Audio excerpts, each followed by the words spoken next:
I prigionieri russi ne abbiamo fatti, era quando eravamo ancora in Ucraina. Ma si sono arresi.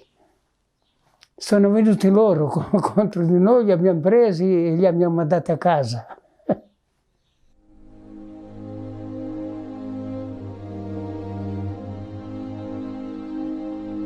E noi quando andavamo avanti abbiamo trovato delle colonne di prigionieri tedeschi fatti dai russi, no? E erano fermi con le guardie intorno.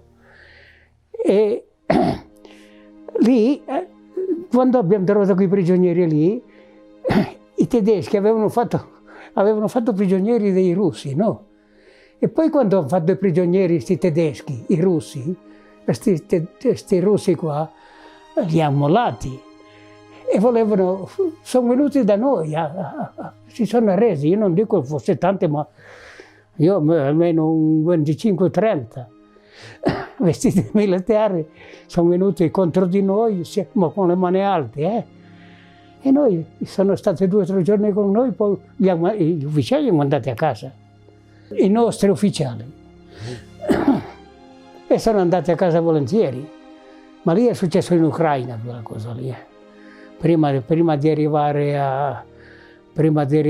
a Rikovo, prima ancora che successe, perché noi abbiamo incontrato, quando ci spostavamo, abbiamo incontrato diverse volte i russi con dei mucchi di prigionieri tedeschi.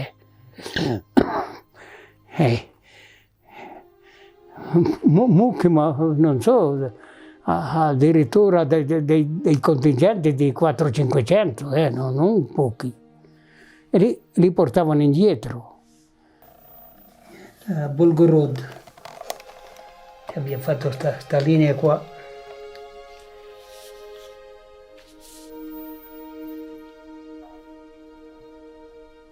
E in linea eravamo vicino alla Giulia, all'Ottavo Alpini. Quello. Ma lì eravamo a dicembre del 42. Avevamo dei capisaldi vicino all'Ottava, un battaglione all'Ottavo Alpini. Siccome il fronte era immenso, non è che fosse... però tutto salvaguardato dai nostri battaglioni, dai nostri reggimenti, via. Faceva Cuneense, la Vicenza, la Tridentina, la Giulia, ma poi c'è le cose di fanteria, c'era la Forsesca, la Coseria. E Rossos è stato il punto che ci siamo stati di più, perché quando tornavamo dalla linea andavamo a riposo lì, magari stavamo 20 giorni o che. Però cosa hanno fatto? Loro la prima cosa hanno sfondato dal Don, sono venuti dove c'era il comando della Cuneense, c'era 70 chilometri. Hanno sfondato lì, sono passati sul Don ghiacciato con i carri armati. A gennaio del 43, il 14 gennaio, eravamo a Rossos e sono arrivati i carri armati il 14. Però hanno fatto una puntata, hanno messo un po' l'aria, un po' tutti, e la mattina del 15 sono arrivati i carri armati e le truppe. Le nostre compagnie avevano qualche bomba anticarro e li hanno messi nella strada, no? E quello lì facevano saltare in aria. Però non tutti i carri andavano sopra, magari ci passavano in mezzo, di qua e di là le bombe rimanevano lì da scoppiare, se non passava sopra non scoppiavano le bombe. Quei carri armati lì, dopo 2 sono saltati in aria, gli altri hanno girato un po', poi si sono nascosti e non li ho più visti, non lo so. Si poteva fare qualcosa ai primi tempi perché avevano le mine da mettere per terra, non andavano, passavano sopra quelle mine, difatti quei 2 sono stati buttati all'aria, quei che sono del 14 di gennaio, sono saltati all'aria, tutte e due che sono passate addosso, ma gli altri sono venuti e hanno sparato dentro i comandi, dentro. Mi ricordo c'era una chiesa, no, che eravamo gli ultimi giorni il 14 gennaio non avevano avuto tempo di distribuire i pacchi d'one che avevano mandato il papà o la mamma o il cognato, li avevano messi in una chiesa lì a Rossos.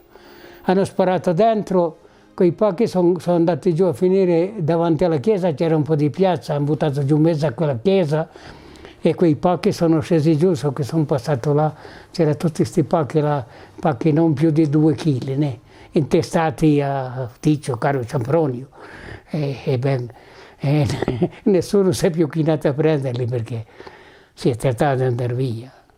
Però c'è stato un fatto brutto perché c'era un ospedale da campo, no? Ma abbastanza grosso, sarà stato 50 o 60 là dentro, ma ha fatto un capannone normale.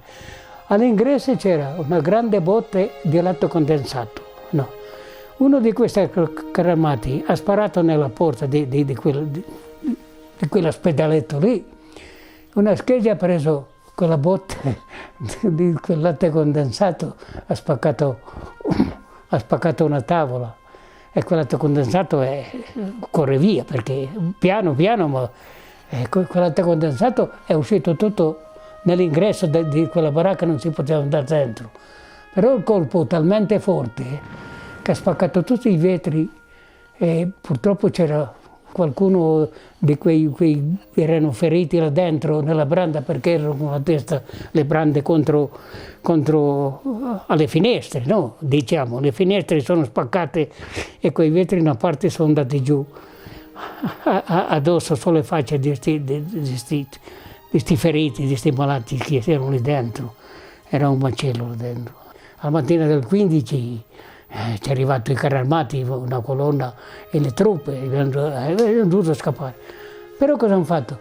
Hanno fatto un buco nella frontiera e sono venuti avanti 70 km e poi sono andati giù circa 50 km e poi sono tornati indietro. Quei che siamo stati in quella sacca lì ci hanno presi tutti. C'era i rumeni, c'era i magiari, eravamo gli italiani e i tedeschi. E quei che sono stati fuori poi si sono ritirati ma hanno potuto andarsene via, capisci? Allora i prigionieri hanno fatto quella sacca lì, quelli li hanno presi tutti. Noi abbiamo camminato 4 giorni fino al 19. La mattina del 19 eravamo sopra una piccola collina che io non so più che nome ci fosse di quel paese perché non c'eravamo mai stati. E ci hanno circondati e prima cosa, prima di avvicinarsi, ma le truppe, le cavallerie erano un po' più di lontano, le truppe gridavano, 2 o 3 ufficiali gridavano, noi eravamo un gruppo, noi eravamo ancora una 60ina del battaglione di Montecervino. Poi c'erano altri militari che erano scappati da Rosso con noi, gridavano Ruccheviere Brosai Vantovka, che voleva dire alzate le mani e buttate per terra il fucile. Ce l'hanno detto diverse volte, cosa vuoi fare? Hanno circondato, eravamo vicino dei pagliai, ci hanno circondati tutto intorno e alzato le mani e di lì è stata finita. Abbiamo cominciato l'odissea della marcia che è durato 10 giorni di cammino, che ci hanno mai dato niente. Io con due di bergamasco eravamo sempre in testa, passavamo in quei paesi. Io dietro non so come sia andata a finire perché avevamo una colonna di circa 2200. Eravamo davanti, purtroppo quella gente lì, dell'Ucraina lì, anche quelle donne, e anche gli uomini che non erano militari, erano bravi. Tutti i paesi magari lunghi 3 chilometri con una casa di là, tutti i paesi agricoli. E passavamo noi e ci buttavano un pezzo di pane con un cane, però io ho vissuto perché ho preso qualche pezzo di pane da sta gente lì che ce lo buttavano. Poi 10 giorni ci hanno fatto salire sul treno, siamo stati 6 giorni senza aprire il vagone. Perciò quando hanno aperto il vagone eravamo 80 per vagone, perché i treno russo, i suoi vagoni sono più grossi dei nostri, sono più larghi. E ne abbiamo scaricati una 30 di morti.